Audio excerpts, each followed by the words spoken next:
He's directed 4 short films for Independent Lens and NBC, produced feature films and television series, including The Grab for Magnolia Pictures and Participant Media, The Circus for Showtime, The New York Times Presents for Hulu, and an upcoming series with Left Right Media and HBO. His work has been supported through fellowships from the Sundance Institute, New America, Firelight Media, SF Film, and Dart Center for Journalism and Trauma. JoeBill was recently named, as you heard before, to Doc NYC's 40 Under 40 list of emerging filmmakers. Originally from Texas, he resides in New York City. I'd also like to welcome special guest, Michael Saavedra. Thank you. So, just a wonderful piece of work, and congratulations on your success, Michael. Thank you. There's that echo again. Just so many things to talk about, but I want to start with just the craft of filmmaking. Right away, as we jump into it with the family photos and the memories, and saying that memories are one of the first things to fade away when you're in sensory deprivation like that. And then right away, you also cut to some scenes of beautiful Oceanside and the forest. And throughout the film, there's occasionally this great contrast to the locked away sense of what you've portrayed and the great outdoors and freedom, what that looks like, what it looks like to be in nature, which is referred to throughout, but it gives a nice balance to what we're experiencing, to not be able to see those things. Really incredible. Also, the point of view of walking through the gates and as the things open and close, sort of first-person point of view, brings us into it. I want to talk about the issues as well, but I think that the way that it tells the story both first person and from the outside. When did you first get onto the story? Because you started making the film, I think you told me, in 2018, and a lot of this stuff happened way back when, in 2011, then 2013, and then ongoing. So how did it all develop for you? Yeah, that's a great question. Thank you, everyone, for being here, for coming out. It's a rainy day outside, and I'm really happy to see that we got a nice crowd here, so I appreciate it. Yeah, I mean, you touched on a lot of things there, but just in terms of the origin story of the film, my collaborator on this film, Lucas Gilkey, he had been filming videos with Dolores Canales, who's in the film. She was, as you see in the film, she was kind of becoming activated and mobilized, although at the time she wouldn't herself maybe call it that. At the time she was just trying to do something about her son.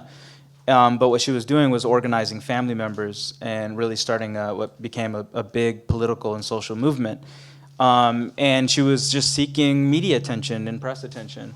Lucas, at the time, was doing kind of short social media videos. This was 2011, 2013. This thing called Twitter was around. So they were just kind of making these kind of short little snippets. But despite, and I can give some spoilers now, the success of the hunger strike, these guys didn't get out of prison until many years later. So fast forward to 2017, 2018, Lucas and I met in school. We did a documentary program at UC Berkeley. Lucas was like, how do we make a documentary film?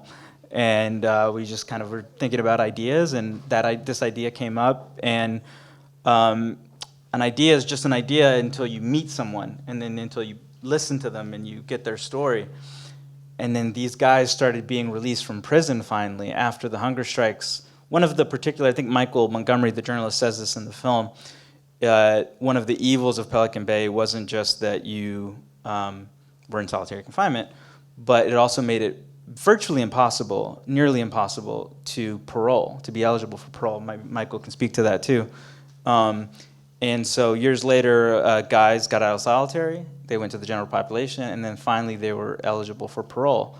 And so that's when we started meeting guys like Michael, guys like Jack, and that's just kind of From there, it snowballed. You meet one person, you meet another person. Dolores was really helpful in connecting us with a lot of folks throughout California. It's not like there's a website where it's like, who participated in the Pelican Bay hunger strikes? Who was in, it's not like the prison system is advertising who did decades in solitary confinement. So it was really just through the family networks and the community that we heard about so-and-so is about to get out, so-and-so just got out, so-and-so's cousin's brother's friend just got out.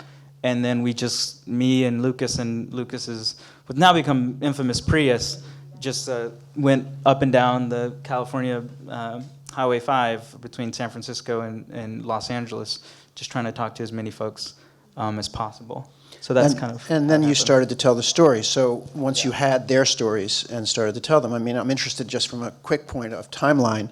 When Jack Morris is telling his story, and you're filming him, was he already married to Dolores? No, they were dating. They were dating. Okay. Yeah. Talk about things that we didn't expect to happen. That was not part of the plan at all. Yeah. And throughout, I was wondering, before we even found out that she and Jack got together, I was wondering about her son. What happened to her son? Yeah, her son is still incarcerated. He was able to, along with the 4,800 other people, get out of the Pelican Bay solitary confinement, but he is still incarcerated. Okay, and you touched on the parole, which I was wondering about at the end when people started to get paroled, was that there was no provision for parole once you were in solitary. Is that true? I'll let Michael talk about that one because it's more complicated.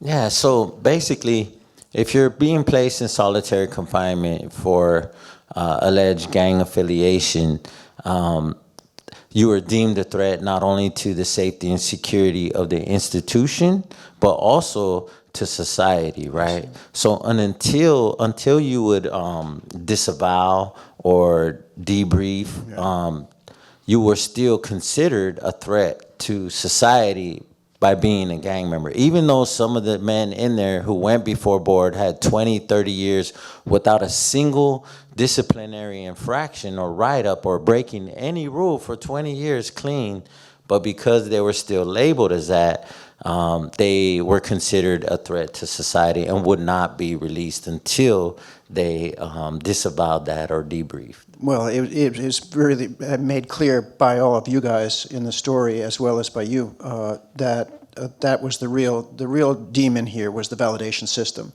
and the debriefing system and the indeterminate nature of it, which was, how is it determined? It's just indeterminate. You're just a threat forever, and so you're going to stay here for decade after decade. So I thought it was really interesting. In one of the first legislative hearings, I guess it was after the 2011 strike, or maybe just before that, when one of the legislators said, well, you're giving the prison system more, and any individual in the prison system, more power than the judges have. And we give I think we have a judge here today who can maybe speak to that as well. and that seems sort of uncanny, and yet that's the one thing they wouldn't change, and they refused to change. So I was glad that was brought out in the film. Back to filmmaking a little bit.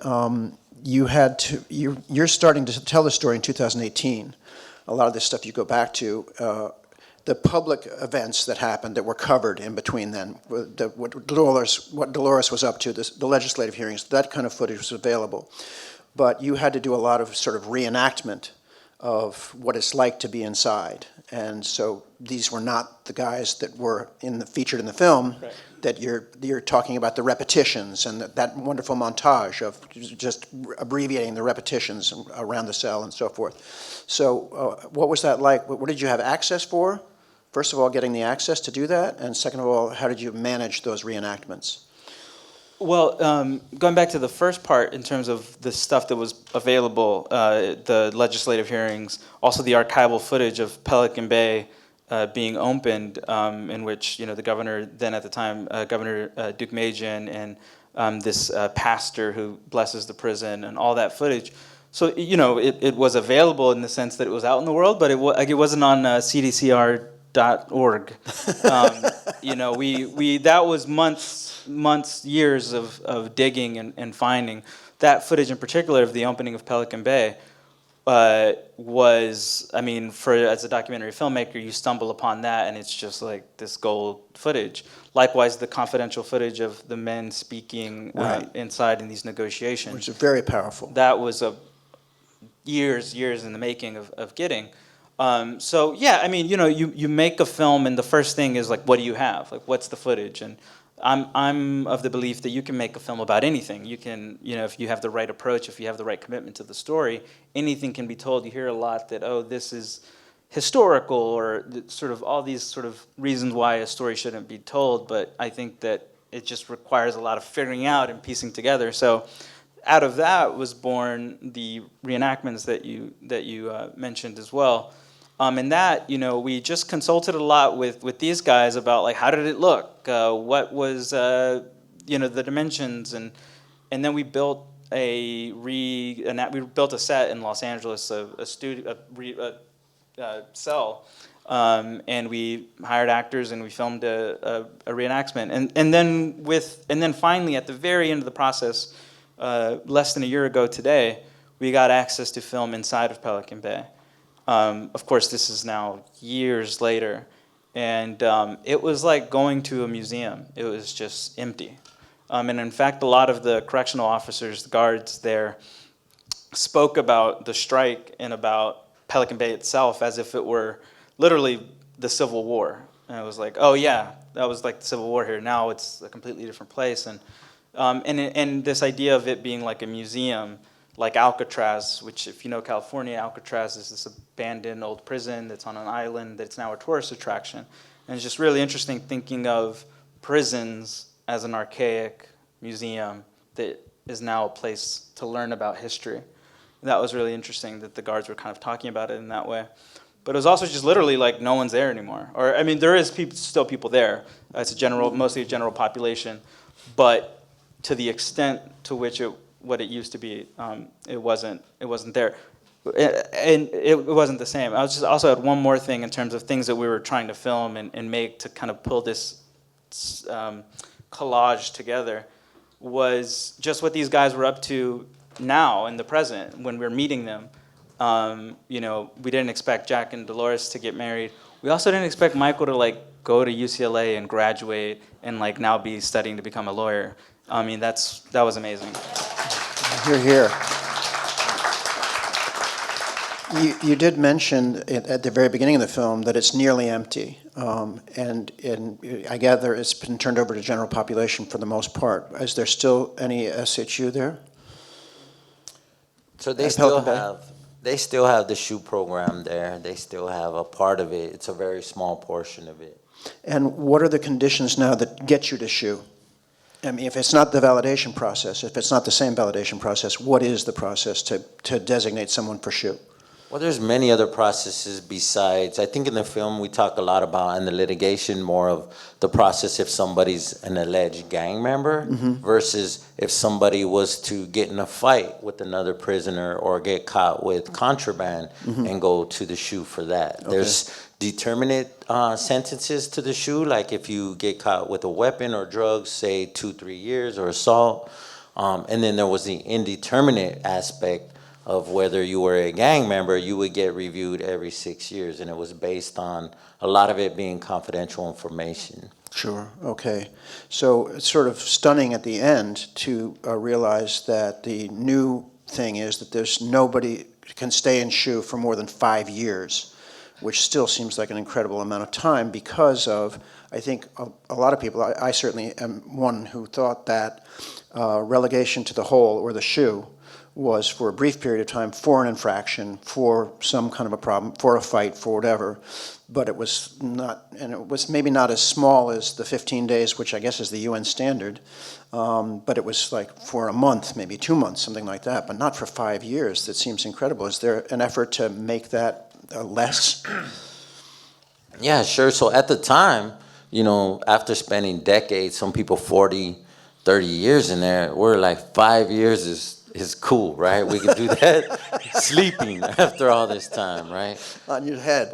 Do that time on your head, right? But in hindsight now, and especially after the UN reports, the United Nations report, that it actually, after 15 days, it causes damage to the human brain, right? And so many other mental damages and emotional, etc. So now we're trying to limit it to 15 days, which is the UN recommendation, which would be in all jails, all prisons, all detention centers here in California under a bill that we were working on called the California Mandela Act, AB 280.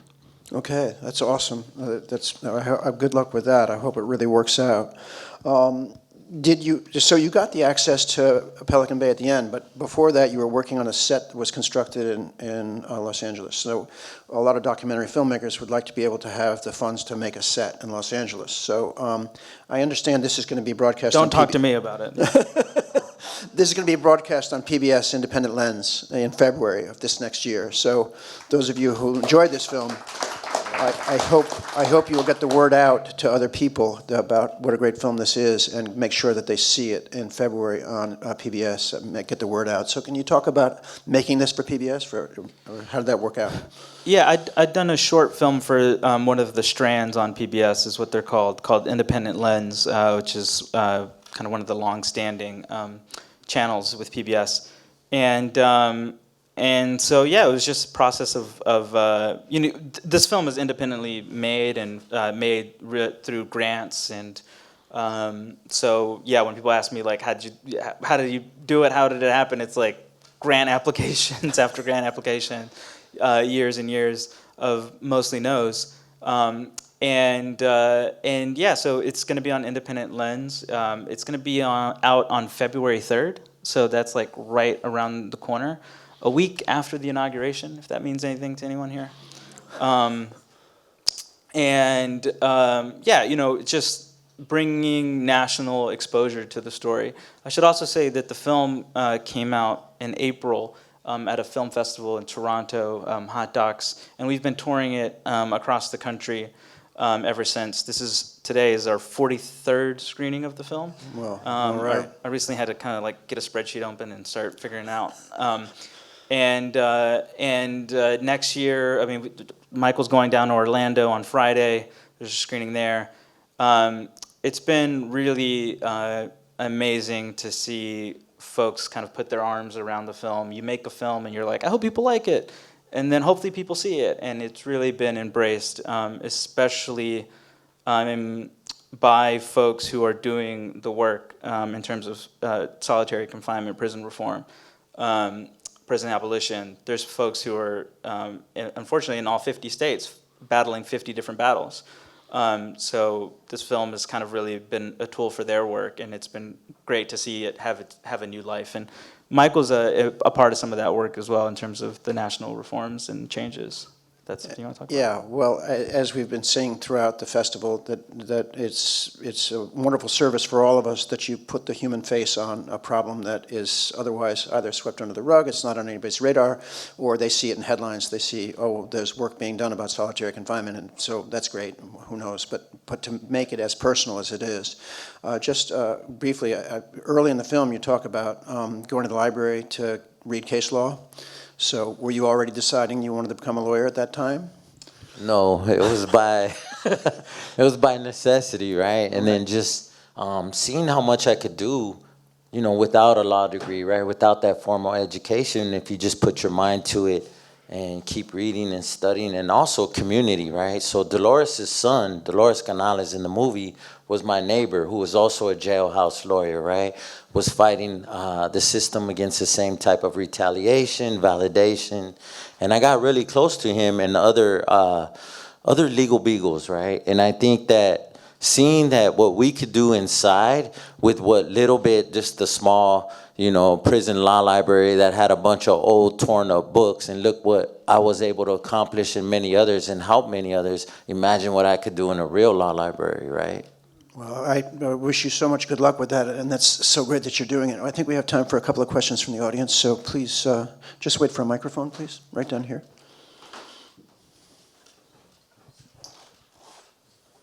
First of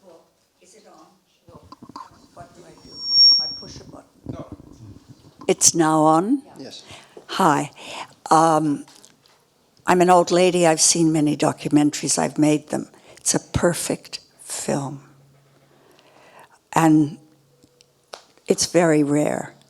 You know, you see a perfect baby smile, sometimes a perfect sunset, a perfect kiss, but it's a perfect film. Thank you. Thank you. And Means a lot. And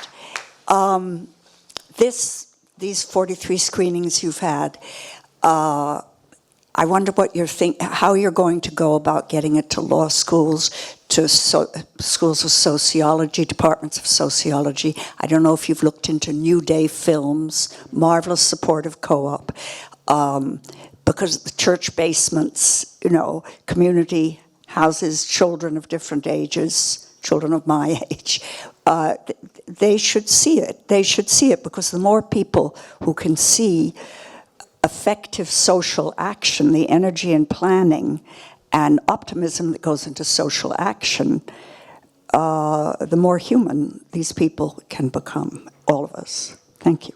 Thank you so much. What a perfect comment. I just quickly on that, we're low on time. It just, yeah, we've been doing a lot of community screenings with a lot of groups, church groups, everything. On our website, I should plug that we're trying to organize watch parties on February 3rd. So it's going to be on PBS puts everything on YouTube as well for a limited time. So there will be like literally a YouTube link on February 3rd that will be available for you to share with others. And we're asking folks to like join together and watch it. Yes, we've been connected to law schools. We would love, I mean, building a base for the audience happens in rooms like this. So if you know anyone that you would like to put us in touch with at a school or other organization, please reach out either now or on our website, thestrikefilm.com. I will just say one thing too, that we've only done this once and I would love to make it happen more. We screened inside of a prison with an audience of incarcerated people. And it's a film about a protest against the prison system, and we screened it inside the prison, which was mind-blowing. And it was well received, and not only by the incarcerated guys, but by staff members. And there's one staff member, an associate warden, younger, kind of representing a younger generation of correction officers with, in her words, a different way of looking at it. And she said, she rattled off the statistic about the average lifespan of a correctional officer being 55. They die very young. It's police officers as well. And she said, I've always known the statistic. I always known that I was likely to die young. But until this film, I didn't understand why. And it's because we enforce inhumane policies. And enforcing inhumane policies is killing us. And that was just like this sort of really profound thought that I think is important, and I think is we'd like to have the opportunity to happen more often, especially with those folks who are doing that. So just thought I'd mention that. Was that inside San Quentin? That was at San Quentin. And San Quentin had a film festival. Yeah, San Quentin. It's one of the unique prisons in the country that is being, I guess, kind of open to more the arts and social programs, and the guys inside advocated, there's guys inside who want to be filmmakers when they come out. And they were like, let's do a film festival. And then they invited a few films, and we were lucky enough to be chosen, and they chose us as their favorite film. And it was a really amazing once-in-a-lifetime experience. And Jack Morris, who's in the film, came with us as well. And it was his first time there since 1980. And it was just a mind-blowing experience. We have a newsletter if you would like to read more about it. But anyway. That's cool. Yeah, San Quentin is doing some interesting things. We had a documentary here last year, 26.2 Miles to Life. Yeah. And that was really telling as well. I think we have time for one more question. So, anyone? Here we are. What happened to the investigation of the striker who died? You said that it was being investigated as a suicide. What was the outcome of that? You want to talk about that a little bit? Like many deaths inside, especially during that time, they counted it as a suicide, and their investigators determined, based on their investigation, that it was a suicide. So there was nothing further done, no further investigation. And it's kind of like challenging the king, right, or the president to do something about something, because they had already made their determination and they were not opening up the case. Well, thank you so much for this film. I hope it gets a lot of play and it helps to make people make a lot of change, brings a lot of attention to something that is horribly inhumane. And thank you so much for coming tonight. Thank you. Thank you all.